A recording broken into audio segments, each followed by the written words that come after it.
ادعوہم لآبائہم هو اقسط عند اللہ، بلایا کرو انہیں ان کے باپوں کی نسبت سے، جو اس کا سگا باپ ہے اس کی نسبت سے بلایا کرو۔ اب آپ اندازہ کریں ہمارے معاشرے میں یہ ایک ایسا ایک رواج بن چکا ہے کہ جو ایک لائق بالغ بیٹا ہوتا ہے یا بیٹی ہوتی ہے، جو بندہ اس کو پال رہا ہوتا ہے، اگر معاشرے میں اگر کوئی بندہ، یہ میرے اپنے خاندان کی بات ہے، وہ ہماری مسجد کے جو امام صاحب ہیں ان کی بھانجے نے کسی کا بیٹا لیا ہے، اب وہ کو بار بار کہتا ہے کہ یار یہ تمہارا بیٹا نہیں ہے، تم اس کو یہ ہے، اتنا تو چلو بیٹے کی نہیں، لیکن یہ تمہارا بیٹا نہیں ہے اور اس کو تم وہ حقوق نہیں دے سکتے جو تمہارے اصل بیٹے کے حقوق ہیں۔ اب انہوں نے کیا کیا؟ انہوں نے ان کے ساتھ تعلق ہی ختم کر دیا کہ تم ہمیں یہ مسئلہ بتا رہے ہو کہ ہم نے اس کو پالا ہے، پوسا ہے، بڑا کیا، تو اب ہم اس کو اپنا بیٹا ہی نہ کہیں۔ اللہ کے بندے، یہ میں اور آپ نہیں کہہ رہے، یہ اللہ کہہ رہا ہے، یہ شرعی احکام ہے جو اللہ تبارک و تعالیٰ قرآن مجید میں بیان کر رہا ہے۔ اور میرے اس مسئلے سے، کل کے مسئلے سے ایک دو دوست جب وہ ناراض بھی ہو گئے اور انہوں نے اظہار بھی کیا۔ اب دیکھیں، یہ ایک شریعت کا مسئلہ ہے، یہ میرا ذاتی مسئلہ نہیں ہے،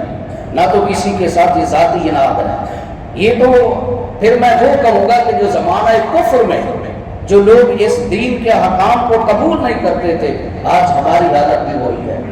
ہم احکام قرآن کو چھوڑ دیں گے لیکن اپنے جھوٹے مسئلوں کو اور جھوٹی انا کو نہیں چھوڑیں گے۔ اب قرآن کے احکام کو سنیں، قرآن کیا کہتا ہے؟ قرآن کہتا ہے فَأُدْعُوهُمْ لِآبَائِهِمْ وَاقْسِطُوا عِندَ اللَّهِ،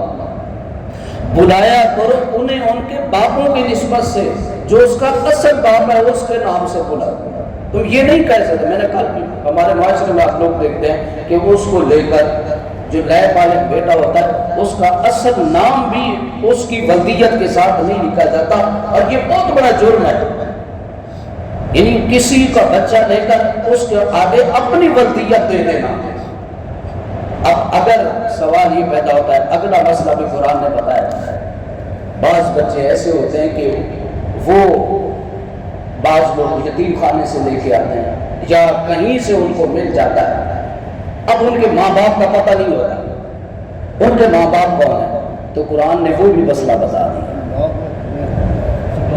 قرآن نے وہ بھی مسئلہ بتا دیا ہے۔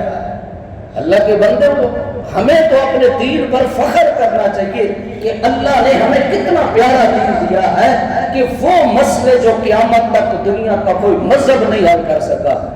دین اسلام نے ان مسئلوں کا بھی حل بتا دیا۔ اب قرآن کے آگے سنیں، فَإِن لَمْ تَعْلَمُوا آبَاءَهُمْ، اگر تمہیں علم نہ ہو کہ ان کے باپوں کا، اب تمہیں پتہ ہی نہیں ہے کہ اس کا ماں باپ کون ہے، جیسے عام بچے جو مل جاتے ہیں، لوگ چھوڑ کے چلے جاتے ہیں گلی میں، کہیں پہ برات میں، میدان میں چھوڑ کے چلے جاتے ہیں، اس مسئلے کو مزید کھولنے کی ضرورت نہیں ہے۔ فَإِن لَمْ تَعْلَمُوا، حالانکہ شریعت کے مسئلے لوگ اس پہ بھی ناراض ہو جاتے ہیں، جب قرآن ایک مسئلے کو بیان کر رہا ہے تو یہ کس لیے قرآن ہے؟ لوگوں کو بتانے کے لیے ہے۔ اس لیے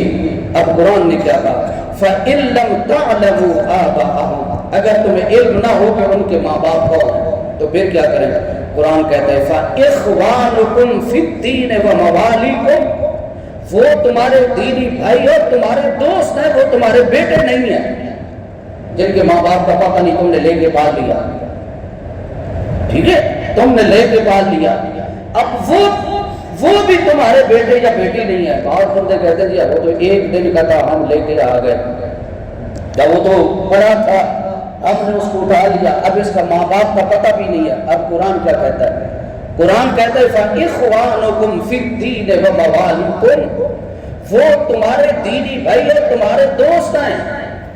ان کو بھی تم اپنا بیٹا، سگا بیٹا اس کو بھی نہیں کہہ سکتے۔ ہاں منہ بولے بیٹے کو صرف یہ ہے کہ وہ صرف منہ بولے بیٹے کی نسبت تک ہوگا، صرف یہاں تک ہوگا کہ تم کہو گے کہ یہ میرا منہ بولا بیٹا، یہ میرا لائق بالغ ہے۔ اگر ان کے والدین کا پتہ نہیں ہے تو قرآن کہتا ہے وہ پھر بھی تمہاری اولاد نہیں ہے، اور اگر وہ ان کو بھائی یا ان کو دوست کر کے بلاؤ، یہ ہے قرآن کا مسئلہ۔ اب جی ان کی، ہاں ان کی وردیت جو ہے اگر بالکل علم نہیں ہے تو اس کو وہ ظاہری طور پر اس کی وہ وردیت اس کو وہ شو کرے گا، لیکن اس کو بتائے گا کہ تیرا باپ میں نہیں، اس کو بتائے گا کہ میں تیرا باپ نہ تیری ماں یہ نہیں ہے، تیرے ماں باپ کا ہمیں نہیں پتا، ہم نے تو صرف تمہیں لے پالے ہے اور ہم نے تیری سے تربیت کی ہے۔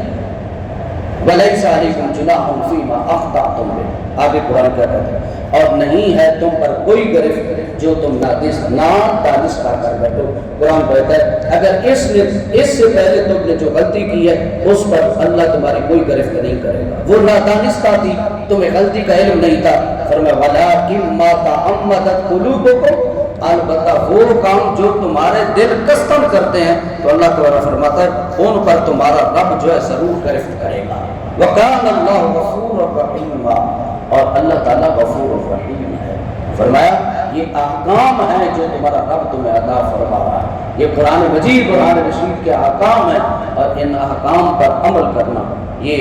ایک مسلمان کا یہ شیوا ہے، اور مسلمان کا یہ طریقہ ہے وہ احکام دین پر عمل کرتا ہے، اللہ کے دیے احکام پر عمل کرتا ہے۔ اور میں نے تب بھی عرض کیا تھا آپ لوگ ہم سے معاشرے میں زیادہ رہتے ہیں، اور ہمارے پاس تو ہم بھی زیادہ اس لیے کہ آپ دنیا داری میں لوگوں میں بیٹھتے ہیں، معاملات میں یہ نہیں کر، تو ہم نے کئی برادری میں دیکھا، ہم نے کئی لوگوں میں دیکھا، کئی خاندانوں میں دیکھا کہ اس کے جو غلط اثرات فیملی کے اوپر اثر انداز ہوتے ہیں۔